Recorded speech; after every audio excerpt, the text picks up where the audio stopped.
Hey guys, I'm Tamira, And my name's Georgia. and welcome to episode 2 of the Hot Topics podcast. Before we kick things off in episode 2, we just wanted to say a massive thank you to everybody that tuned in to the first episode of the Hot Topics. We honestly were both really, really overwhelmed by the sweet reaction that we've Yeah. had. Thank you so much, anyone that gave a listen to it. And thank you to everyone who gave us feedback. Like, it means so much to It us. really does. So thank you for that. And thank you for being here as well. Exactly, especially because we started this so crazily out of a whim. Mm-hmm. We just wanted a bit of fun, and it just makes me so happy to see like something actually happening with this. Me so. too. It's lovely. Thank you so much. Yes, but I was gonna ask Georgia, Mhm. how are you? Tell all of our lovely listeners now. I am doing very well, thank you. My belt's a bit too tight. I didn't realise damn. I'm slouched and my belt's like digging into my stomach. But other than that, I've got no complaints in the world. Facts, to be fair, my back is killing me, Oh, and I'm having to like sit really close to the mic in order for this to come on. Yes, so a little behind the scenes peek for you here. The way that the mics are configured up in our recording studio, I am currently staring at a wall.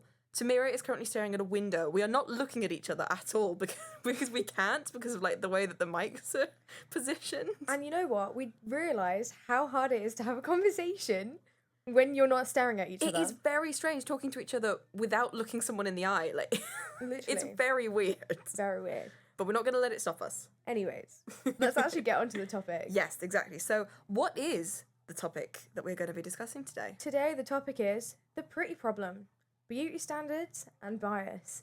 And you're probably wondering, why are two gorgeous girls talking about pretty privilege? Woo! Well, we'll tell you. If you can't big yourself up. No, this is my point. Like, who's gonna hype you up? Like, Exactly. There you go. Literally. Right, so this is actually something that we vaguely touched on last week, the concept of pretty privilege, but we wanted to save it to have a whole episode within itself because we both thought that there's a lot to talk about here with this. Yeah, and even in this episode, I feel like we are only just touching upon it. It's that big of a concept. Oh, absolutely, yeah. Yeah, definitely. So to start today's conversation off, we want to first quickly just define to anybody who's listening and maybe don't know what we're on about, what pretty privilege actually is. So, Edward Thorndike discovered what is known as the halo effect, which is an unconscious cognitive bias where a single positive trait of someone or something influences our overall opinion of them. So, for example, perceiving somebody as physically attractive may lead to the assumption that they are also smart, competent, or trustworthy, even if you haven't been shown any evidence to support this. And this concept we see reflected everywhere in contemporary society today, such as in social media likes, tips and amounts of different service workers, in job applications. And this is all studies that have been shown statistically. And it's kind of crazy because the better looking that you are, the more likely you are to get hired or even let off with a more lenient sentence. Yeah. Yeah, especially through research we had seen this. Mm-hmm. It's insane how far up this unconscious bias actually goes. Yeah, and I know that we talk a lot, well, I say talk a lot, this is the second episode, but we talk a lot about a lot of big psychological like ideas like parasocial relationships and stuff, but I feel like people don't realise how embedded into society it is. Yeah. And I think this really works here because with every gender or every person or culture, pretty privilege or the halo effect, as Edward Thorndike would like to say, is prevalent, you know? Absolutely. And a point that we really wanted to stress is with it being called pretty privilege, you might maybe assume that this is something that only affects women. Pretty privilege is an across the board thing. That the bias is inescapable for everybody. Yeah, and we want to make sure and just preface before we go into proper in-depth examples that as women ourselves, the way that we see it is going to be different from a man's perspective or any person's perspective. Exactly, yeah. Exactly. So we're going to go into a couple different ideas of this. However, we're obviously going to see it from a place that we've experienced it in our life. Yeah. Yeah. So first of all, let's talk about the beauty standard. Now, the beauty standard is very difficult to define because what is actually considered beautiful is constantly changing, and keeping up with these ever-changing standards is impossible. Yeah, and I think you can see this in everything, especially like in fashion trends, in body types, and makeup. And actually, me and Georgia, before we started the podcast, she was like, "Oh my God, I love your outfits every time you're always serving. Like, it's great." Yep. And I was like, "Oh, stop it, you're so cute." But it led me to a conversation that actually, when I was in first year uni, I would see everyone around me and I'd see people on media who would be wearing more of like the clean girl aesthetic stuff, or like wearing, I guess, not as flashy outfits as me. Not that I wear flashy outfits. I'm just like very put together, and I do Yeah. my makeup, and I wear a lot of jewelry, and I wear like long skirts and long jumpers and stuff. And I realized I started wearing stuff like jeans and basic tops, or not as much knitwear and stuff, to try and fit in. And then I realized, actually, why am I doing this? And I realized it's because of the beauty standard, because everyone around me that I'm seeing Yeah, exactly. is wearing a load of like the same stuff, you know? Yeah, absolutely. I have a similar but different anecdote about this, really. So I know you can't see me, but a very prominent feature of mine is my eyebrows. They're very they're very full, and they're very arched. And when I was a kid in primary school in the early 2010s, what was in at the time was quite thin eyebrows. So I remember being teased quite a bit in primary school for the fact that I've got these fuller, bushier eyebrows. But then cut to nowadays, I get so many compliments on them because that's what's in at the moment. You know what's crazy? Just on my screen right now, I've just got in caps Georgia's eyebrows that we need to talk about. In the script, yeah, we put it in bold. No, literally. It really does stand out against the page. No, 100%. Especially because we're talking about the beauty standard. But... Exactly, yeah. No, but leading on to that, actually, I love thick, luscious eyebrows. That sounds so weird. I mean, thank you, though. It makes me feel good. No, like, I even said this when you told me about this. I was like, that is crazy because you've got amazing eyebrows. Oh, thank you. And I don't get why people want, like, sparse eyebrows. But, you know, that's your preference. Fair, you know? Mm-hmm. But actually, this links to a lot of stuff about culture. Because a lot of brown girls, me being an Indian girl, has obviously a lot of hair, as everyone would know. And... like, we have iconic, thick, bushy eyebrows, you know, and, like, we just have thick hair in general. Yeah. And I think even beauty standards within culture, like, it kind of sieves through there, because on TikTok, you've always got that stereotypical TikTok brown girl that's always got, like, long lashes and, like, is short, and she's, like, a fair toned of brown, and she's got straight hair and dip dyed hair. And it's not that I'm hating on people who are looking like that. Obviously, everyone's beautiful, especially brown girls who are like that. They're gorgeous, you know? Mm-hmm. But when you look a bit differently in a culture, it's actually quite grating and it's quite weird. And even me, I get called Pakistani a lot. I get called Middle Eastern a lot.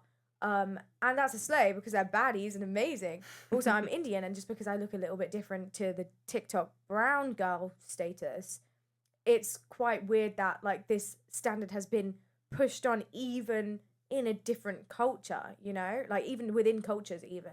Yeah, absolutely. Literally. And like, I think it even goes through with men. Like, I know I'm not a man, but I know a lot of my male friends, they've got that pressures of the beauty standard that I put on them. Like, they've got to have that fluffy hair, and they've got to have a certain look and a chiseled jaw, and they've got to like be ripped, and it's got to be crazy. And usually they're told that they're just like the stereotypical med student guy, or they're the stereotypical, like, being smart guy, and then they're going to be a nerd or an IT tech support person. Right, okay, Which is just not true. No. I mean, there's a lot of, like, jokes within the community about it, but I think it's crazy to see how far this beauty standard almost manifests into society.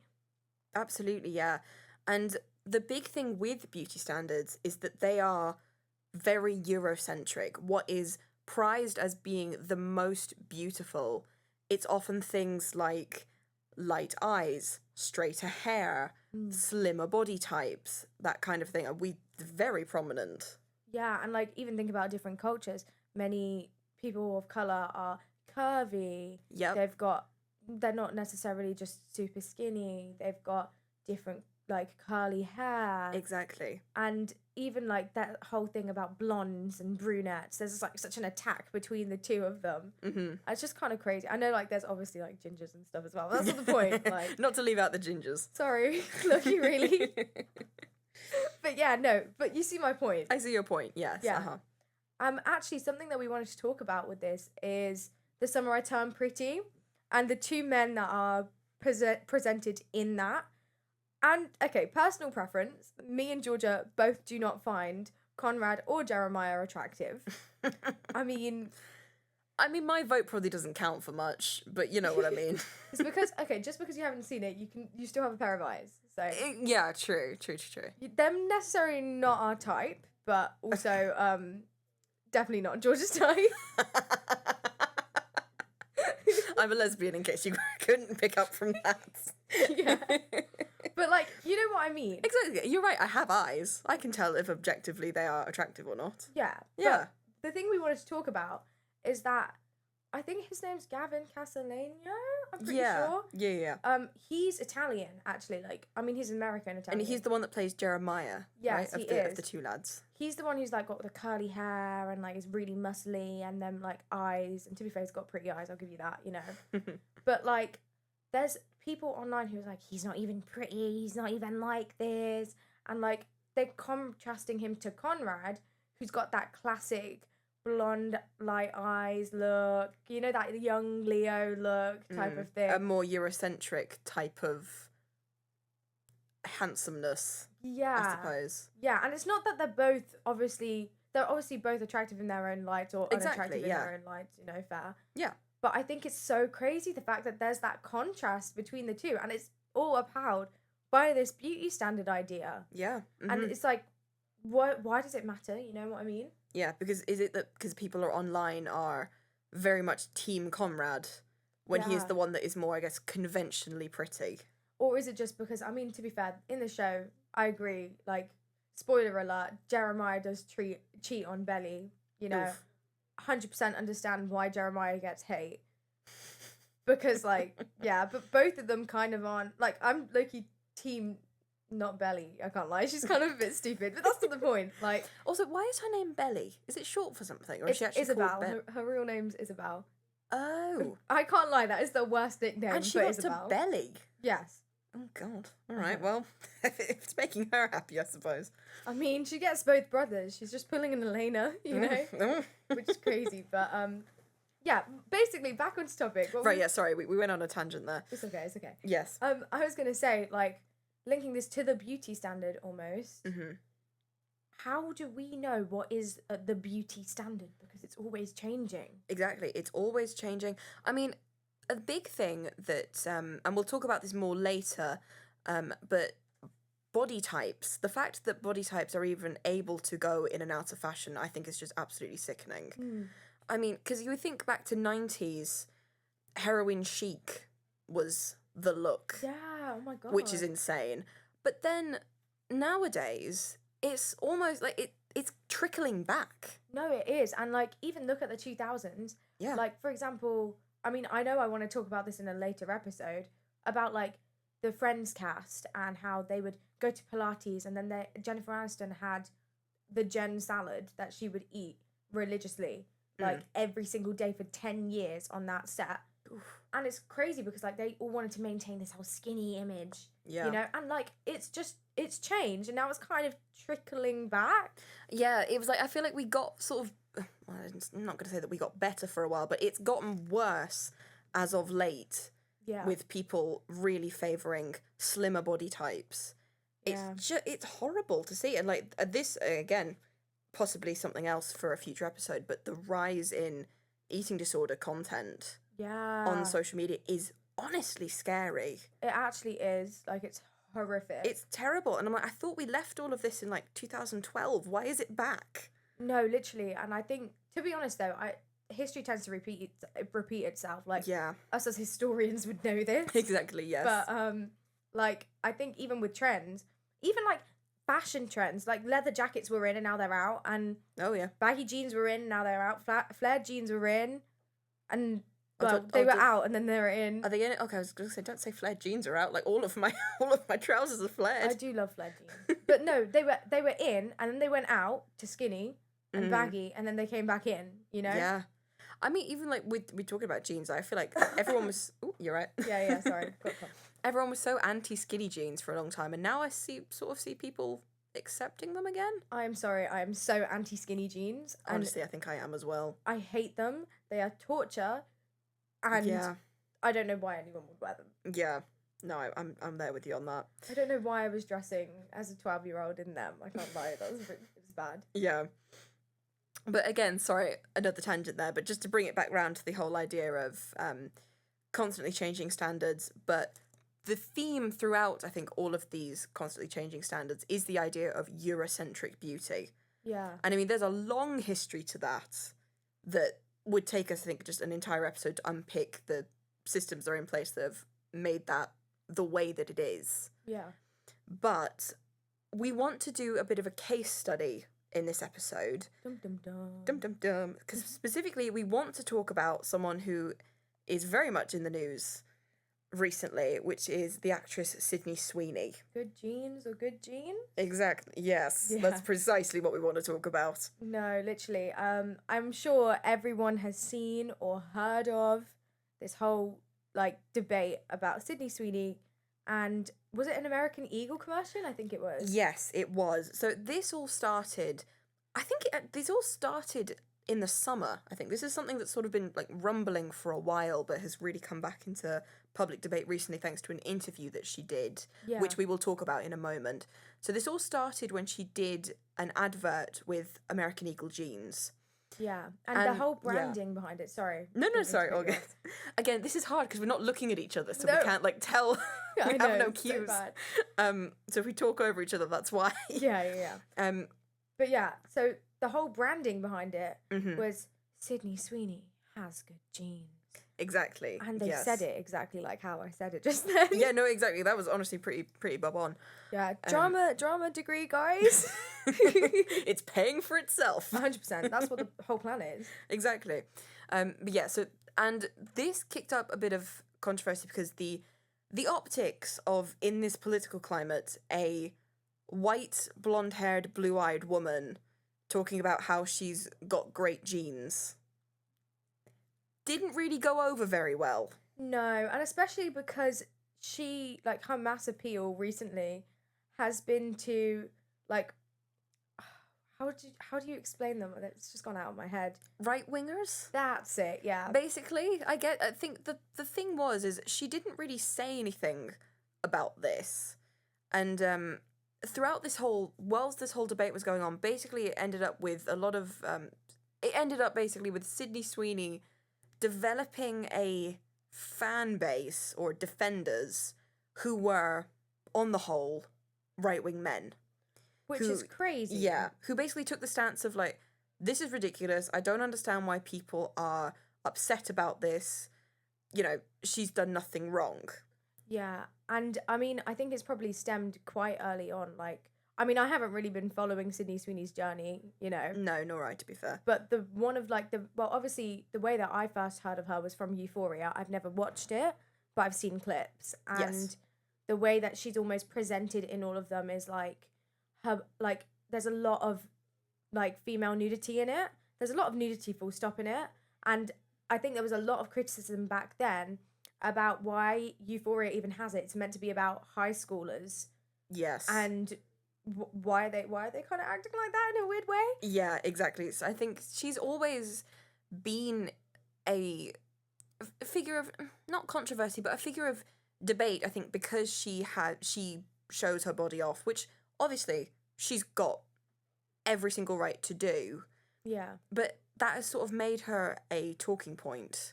Yeah, and I think the thing that was crazy, I don't necessarily think it's even the fact that she is a talking point about her body. I think that's actually horrible. Oh, God, that yeah. She is a talking point about it. But the thing that is wild to me is that she started profiting off of that by almost, I think she was selling her bathwater in soap. Yes, that was where it turned into more of a debate. Yeah.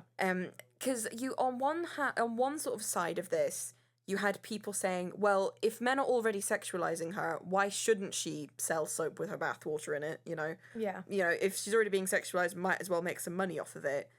And then the other side of that debate that was, you know, like, even if that is the case, is this really the best move? I mean, you are literally just catering to, I'm sorry, creepy people. Exactly. I do, like, I'm not to, you know, don't sue us for defamation, but I'm sorry. Maybe this is a hot take. I don't know. If you're buying soap with people's bathwater in it, I think you're weird. Fact. I mean, I wouldn't do it. No. Like, how was that even going to keep you clean? I'm sorry. Yes. Like, grow up. It's, yeah, you know, I don't think we'll get in trouble for saying that, will we? Nah, I mean, realistically, like, I mean, it's on the internet 24/7. Yeah. It's just a whole idea, but Yeah. but it's like, even linking back to this good genes thing. This is why I was baffled when I saw the good genes American Eagle ad, because I was like, what the hell are you trying to sell? Like, and also, why is American Eagle putting their company in through that light of Sydney Sweeney? Is it because that whole concept of any publicity is good publicity? Yeah. So then people are almost like going to be inclined to, I guess, engage with American Eagle jeans more because they're saying something controversial in their ad. Yeah. I mean, I don't remember what the statistics are, but in a way, the whole any publicity is good publicity did sort of end up working, because I think, again, I don't remember the statistics, but I do think that this ad campaign was quite successful for American Eagle. Yeah, I think, despite being obviously mired in the controversy. I've just given it a search actually, and it's on Reuters. Right. And it said that American Eagle ad campaigns, particularly the Sydney Sweeney and Travis Kelce campaigns, have generated significant positive results, including a large number of new customers, a massive number of impressions, and a boost in stock price. See, well, there you go, I guess. I know.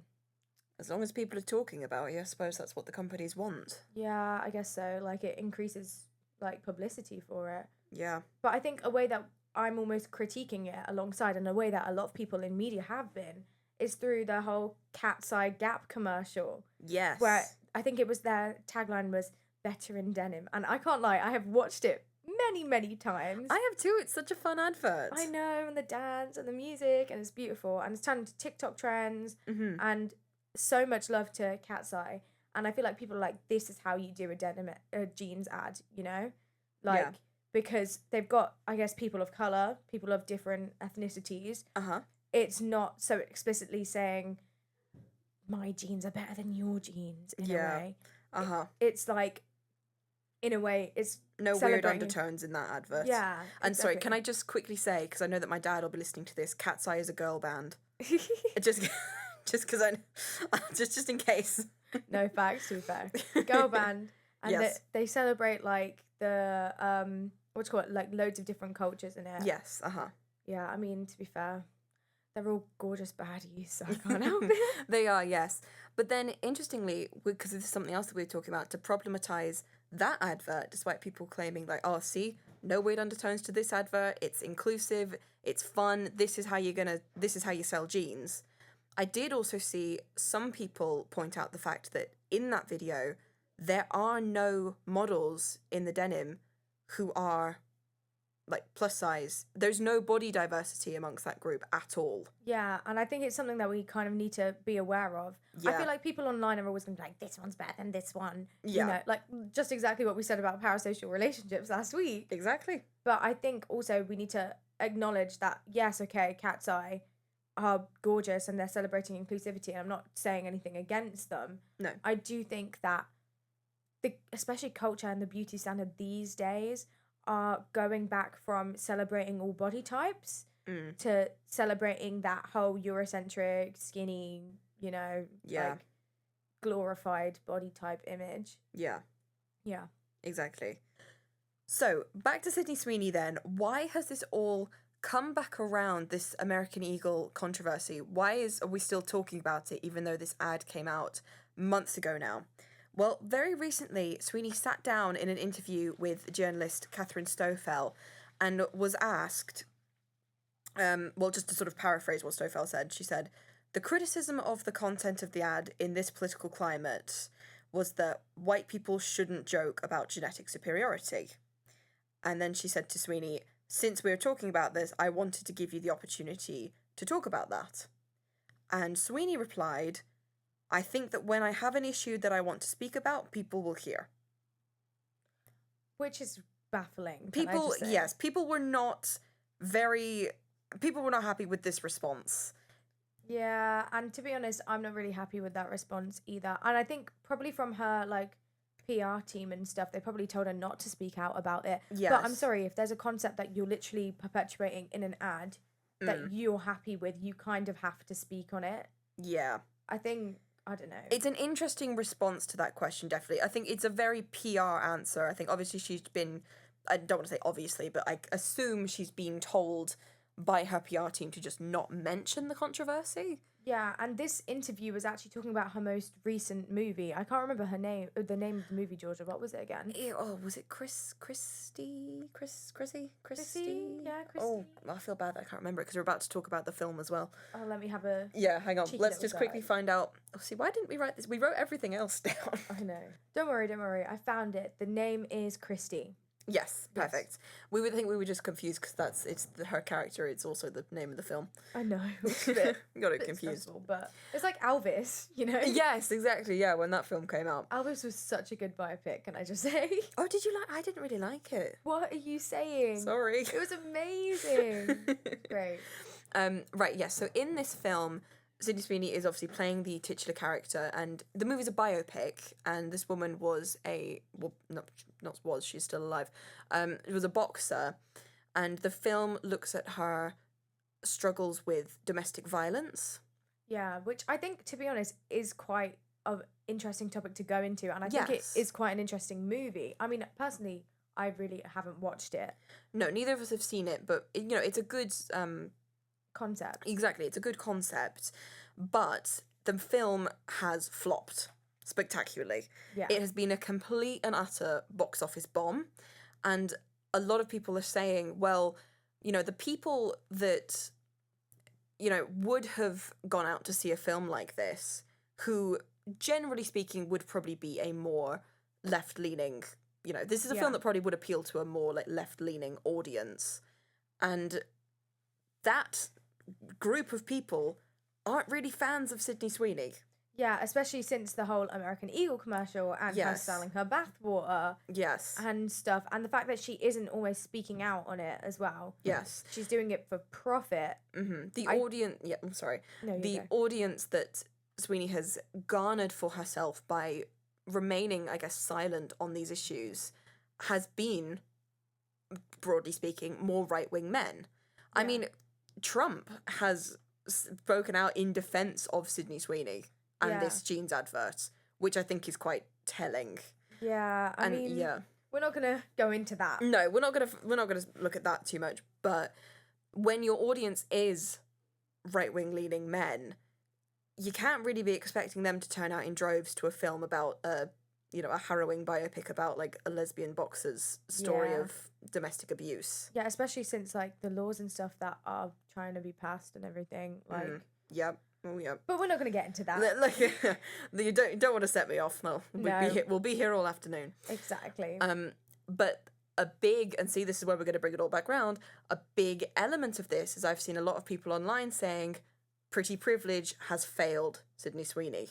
Yeah, and I think it's almost in the way that she's pushed the limits quite far with it, because a lot of, especially Gen Z and, like, the climate that we're in, we celebrate inclusivity and positivity, and a lot of people with Trump, like, do not support him in America right now because of how, like, close the vote was as well between wasn't it Kamala Harris as well? Yeah, so I think kind of positioning yourself on, I guess, the right-wing men side, and sort of favour. having a lot of your appeal be based around your appearance and people praising you for your appearance. Yeah. Those same people aren't going to turn out when you do things like this movie. Yeah, and I think it's interesting to note that other, like, people in media, even if they do sexualize themselves, or even if they do almost present themselves in more of that way, they're almost not going to get as much hate because of how extreme they've pushed it, you know? Yeah, the politicalness of this is very much entangled. This whole situation is very messy. Yeah. It We is want to very talk messy. on the messy stuff. That's why it's a hot topic, obviously. Yes, no, exactly, yeah. But something else that I'm sure, if you've been keeping up with the situation, you've seen is that the actress Ruby Rose called Sydney Sweeney out on, I think it was Threads, I don't think it was Twitter, calling her a cretin. Which is a bit... Yeah, calling her a cretin, and saying that that Chrissy deserved better than being represented by somebody like Sydney Sweeney, who, in Ruby Rose's words, hates us. Us, I believe, referring to LGBTQ people. Yeah, which, Look, Sweeney has never said anything about this, to my knowledge. I believe she is, I believe, a registered Republican. Yeah, she voted it. I've got Yes. a source, I'm pretty sure. Yeah. I think it was The Guardian or something. I don't know how reliable that is, but Yeah. like I've seen it a couple places that she voted Republican. Yeah. So it is all kicking off. Yeah, which, I mean, personally, I don't think I would go online and call someone a cretin, but she's obviously got some reasoning behind it. Yes. Yeah. You know, like, Absolutely. I don't think you need to go that dramatically, though. I can't lie. But, you know, we're going to stop there. Yeah. We'll to stop it. there. But yeah, we just wanted to talk about that in regards to beauty standards, pretty privilege, that kind of thing. We just really wanted to have a conversation about this situation. Yeah, especially because of how much I've been seeing it, and even like amongst people that don't even know I'm doing a podcast. Yeah, no, exactly. We're talking about it, you know? Yeah, the amount is just coming up in conversation recently. Yeah, and I kind of want to bring this back to the whole beauty standard thing, because I have a lot of conversation with a lot of my friends about this whole beauty standard idea. Yeah. And this whole Eurocentric idea, even like in men. Yes. I wanted to say, like, I literally got a message from one of my best friends, Ronak. Cute little shout out to you.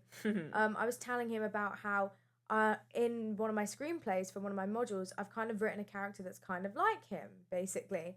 And his first response was like, oh my god, is he a super buff supermodel or something? I can't remember what he said. And it made me laugh because I just wasn't expecting it, because he's like such a sweet guy. But even him, like, he's such a sweet guy, and he's so like inclusive and like body positive. And even he's kind of got that idea of the male body having like a certain look to it that fits the body types.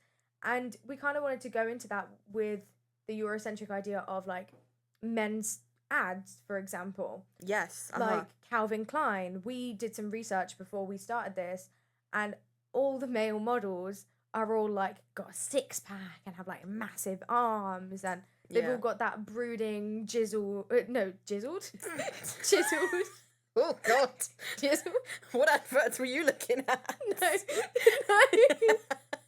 Chiseled. Sorry, guys. I was going to say chiseled jaw. Oh God. That was so bad. We're leaving that in. Yeah, we are. No. Chiseled jawline. Chiseled jawline, that's what I'm trying to say. Yeah. And that's even the same in like perfume commercials and stuff. Like with men, they've all got that brooding look, you know? Yeah, a lot of like male cologne adverts I found, it's usually just like a man with a six pack running through a field. And then at the end it'll be like Hugo Boss, or you know what I mean? It's very odd. Or like just a guy who's like got sleeves rolled up, he's tired. I'm thinking of the Johnny Depp one, and he's just digging a hole, and I'm like, right, that's really capturing the scent. Yeah. Mm-hmm. No, I know, but I mean, I think that's what we can learn, that pretty privilege is kind of everywhere. It is everywhere. And in everything, and even my earlier example about people that like I kind of dulled myself to kind of blend in. Yeah. That was such a microcosm of like what's been happening, because I'm always thriving myself on individuality. Yeah. And without me realizing I was doing that, you know? Mm-hmm. I mean, we can see this even in like the Victoria's Secret fashion show in October 2025. A lot of the women, even though they were celebrating cultural diversity, because like the main like opener of the fashion show was this person called Jasmine Tookes, who was pregnant and a woman of color. I think we also don't really recognize different body types within women, just like we do in men.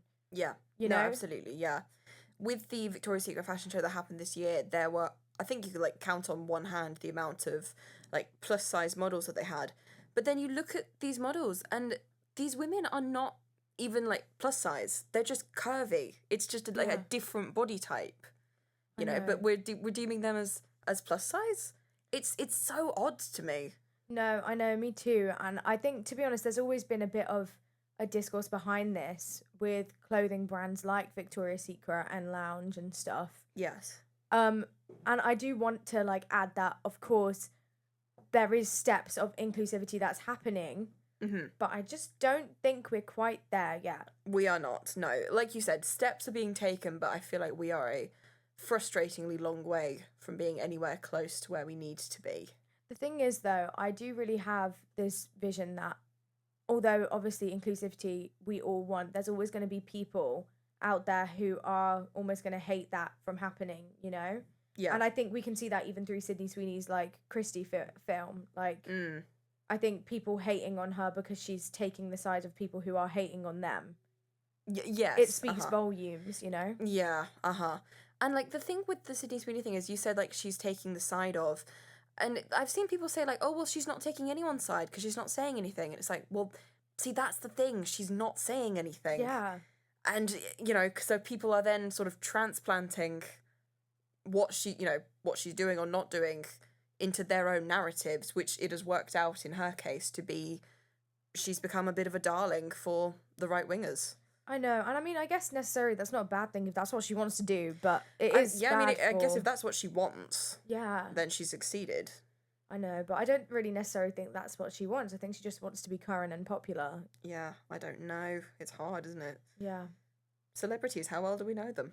Is there a podcast that you can listen to about that? It's almost like we spoke about that last week. Everything's connected. I was about to say last year just then. Like, I mean, it does feel like a while ago since we recorded.